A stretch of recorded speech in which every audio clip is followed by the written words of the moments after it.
AI tools have advanced at an incredible rate over the past year. Many new things are possible, and others are easier than ever. But most people haven't changed how they use them. When used right, AI can put you ahead of 90% of people in your work, life, or business. So here are the 7 skills you need to stay ahead in 2026.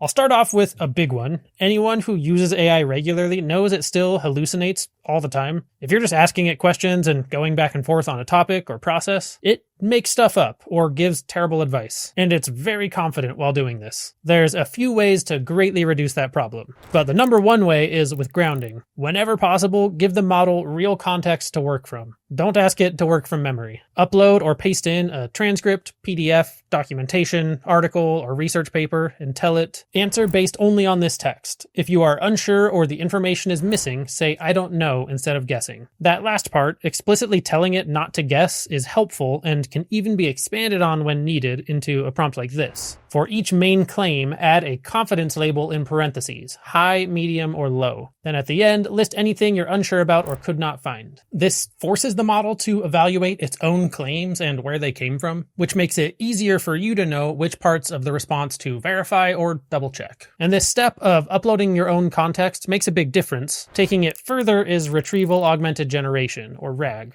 My favorite tool for this is NotebookLM, which is a free tool from Google. It lets you upload multiple sources across different file types, or can even find sources for you, then forces in-text citations by default. That drastically reduces hallucinations, but it doesn't magically fix poor or biased sources. So for high-stakes topics, I always ask one or more of these 3 prompts. These ask it to identify where sources disagree, what's missing from the coverage, and what alternative viewpoints might not be represented. That helps catch bias or gaps in the research. And I do have a full tutorial on NotebookLM if you've never used it. So those are the core tips for reducing hallucinations, and they can be adapted to what you're working on. But I'm thinking of making a full video just on that topic with more real-world examples and use cases. Let me know if that would be helpful.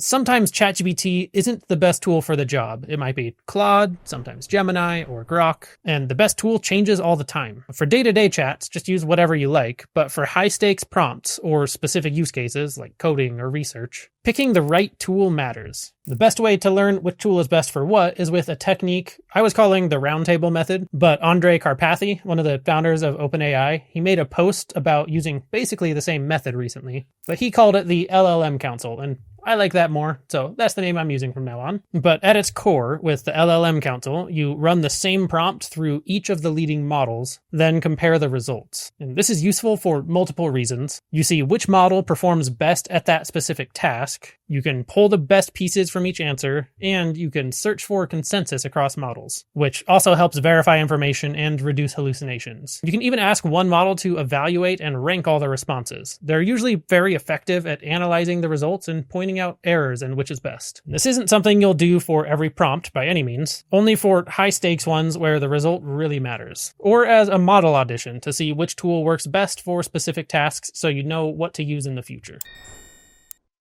The next skill is orchestration. This involves workflow thinking and knowing what you want and how to connect tools together to get it. The specific tools will change constantly, so this isn't about mastering one tool, it's really the meta skill of how to build systems. And these tools are increasingly multimodal, so you're learning to connect images, video, PDFs, text, and more together. And the best way to practice this is to start by mapping out a repetitive task you do manually. Just write down each step, then identify which step could be handled by which tool. Just start simple, connect just 2 or 3 tools together, see how it works, then expand from there. This can apply to fairly simple things. For example, every time I post a video, I need alternate titles for A/B testing, thumbnail variations, and a description that has a summary and timestamps for each chapter. So I just vibe coded a solution in Gemini, trained on best practices. I give it my title idea and it generates options. I input my thumbnail and ask for alternates. I upload the video, and Gemini analyzes the transcript and generates the description with a summary and chapters with timestamps. And that saves me significant time on every single video. Or say you need to qualify inbound leads. New leads could land on a spreadsheet that could trigger an AI agent to enrich each of those with the company's size and industry, things it finds on their website or LinkedIn. Then it could assign a fit score. So high fit leads would get personalized outreach emails, auto-generated with context for your sales rep. Then low fit leads could go into like a nurture sequence instead of burning sales time.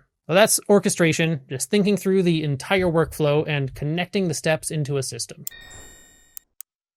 Orchestration is the key skill to learn to begin building agents. When you can think through a workflow and understand how tools need to connect, you may be able to build an agent to completely automate that system. Now, one of the easiest tools to learn for this that is extremely powerful is Make, who is the sponsor of this video. When you want something that connects tools, makes decisions, and adapts to what's happening in real time, you need a platform built for it. So that's where Make comes in. And Make has been one of the go-to platforms for automation for years. But now that they've incorporated AI agents, the possibilities have exploded. You're not just creating automations anymore, you're orchestrating entire AI-driven workflows. Make AI agents understand goals in plain language and dynamically adjust how they work to achieve them. So instead of fixed, rule-based systems, they can adapt as things change. Now, instead of showing some of the highly specific agents we use at Futurepedia, I want to use a broader, more universal example. So this is my personal assistant agent that I built in Make. I've connected it to all sorts of automations, reading my calendar and email, and even more advanced things like researching new AI stories or drafting content ideas. I used to run all of these automations separately, each on different timers or triggers, but that got messy pretty fast. So now I have one central AI agent in Make that orchestrates everything together. So I can just message it things like, put my meeting with Sam Altman on my calendar, and it knows what tool to use and adds it seamlessly. Or I can drop in a link to an article and ask it to create content for it. And mine is actually connected through Slack, since that's where I work most of the time. So here's what came back just from dropping in an article. It has posts formatted for 8 different platforms, plus an image it generated on its own, and images it pulled from the articles that I can also use. And that's all just from a single message in Slack. The agent can do way more than that, but another really cool part is seeing it all visually in Make's new grid view. You see how each system connects and how the data flows. It's really useful for building and understanding the systems well, and it's also great for visual troubleshooting. Now, these systems seem intimidating at first if you've never used one, but all of this is no code, just a simple drag and drop interface. It's very beginner friendly, while also having the ability to scale. They even have thousands of pre-built templates you can start from, and over 2,000 integrated apps. So you can get a free month of the Pro plan, which includes 10,000 operations using the link in the description. It is the easiest way to start building your own automations and AI agents and become basically a manager and orchestrator of all these little digital employees. So big thanks to Make for sponsoring this video and for creating one of the easiest AI agent platforms out there. Vibe coding is an extremely useful skill that has become much simpler as the tools have improved. So this is another skill that often utilizes orchestration. You can create landing pages or even full pieces of software so easily that they can be used as lead magnets or productivity tools or resources to share with your audience. For example, in a video Saj from SkillLeap made, throughout the video he used a bunch of different prompts. Instead of adding them to the description or creating a Google Sheet, which would work but isn't particularly aesthetic, he used Lovable to create a dynamic page where they were all easily searched and copy-pasted. It takes about the same amount of time to create something like this now, but it's much more user-friendly and aesthetic than a Google Sheet. And it wasn't email gated or anything, although you could do that if you wanted, but he did that just as a free page that made it easier to use the prompts. With the little bonus that it is on the Futurepedia site, so there's, a subtle branding element to it as well. And that's just a simple version. Another example, Andre Karpathy actually vibe coded that LLM Council that will automatically route your prompt to 4 different LLMs. Then it anonymizes the answers and has them all rank each other on accuracy and insight. Then sends it to the chairman of the LLM Council, which takes all of those responses and compiles them into a single final answer that is presented to the user. So you vibe coded that and put it on GitHub, which you can download and use for yourself if you know how to do that. Or for a recent video, which I haven't released yet, I used Emergent to create an entire creator ideation studio. You input an idea and it gives you title options, creates thumbnails using Nano Banana Pro, provides a script writing assistant, and generates a schedule with your content calendar. I created that in just a few prompts and it made an insanely good looking and useful tool. And I could easily add more functionality and replace tools that cost significant monthly subscription fees. And I have also built similar tools in ChatGPT and Gemini. They're just not as aesthetic as the one I built in Emergent, but still very useful. So that's great as an internal tool, but you could also sell it or use it as a lead magnet for your business. It's pretty insane. We're at a point where you can spin up software just to give away for free. And if you are trying to sell vibe-coded software, that takes some additional steps to make sure it's all safe and functioning properly at scale. But you should definitely be building internal tools to speed up your processes.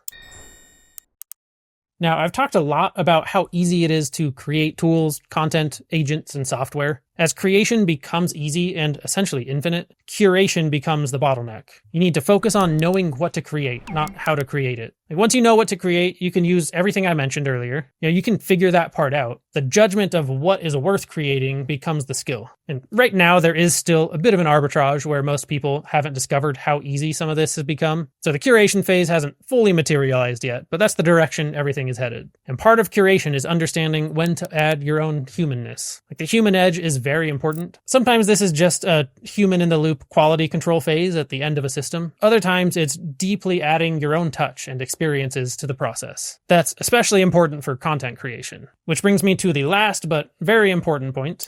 Know when not to use AI. Well, script writing is a good example. I hardly use AI at all in script writing. Even with refined examples, context, and prompting, it still lacks that human element, and you can feel it. Engaging content usually involves novel ideas or connecting ideas in novel ways, which LLMs aren't very good at, but also it just feels wrong for me to have AI write a full script. I absolutely use it during the research phase for brainstorming, fact-checking, and pushing back on ideas. It does save a lot of time throughout the process, but it's definitely not the core of the writing. And even if it does get good at that someday, I don't think I'll ever use it as the core. Not only because it feels wrong, but also if I were to use it too deeply in the process, I think my creative writing muscle and the skills of nonlinear thinking and connecting ideas would atrophy. You want to use AI for cognitive offloading while preventing cognitive atrophy, right? You want to preserve your attention and focus and critical thinking. I do think AI reliance is going to cause some real problems. And you can do this by having tasks you just don't use AI for at all. Another way is to do your own thinking first, then use AI as more of a cognitive sparring partner or a devil's advocate instead of just a content generator. Ask it what you're missing to identify flaws in your thinking. You do the thinking first, then ask later.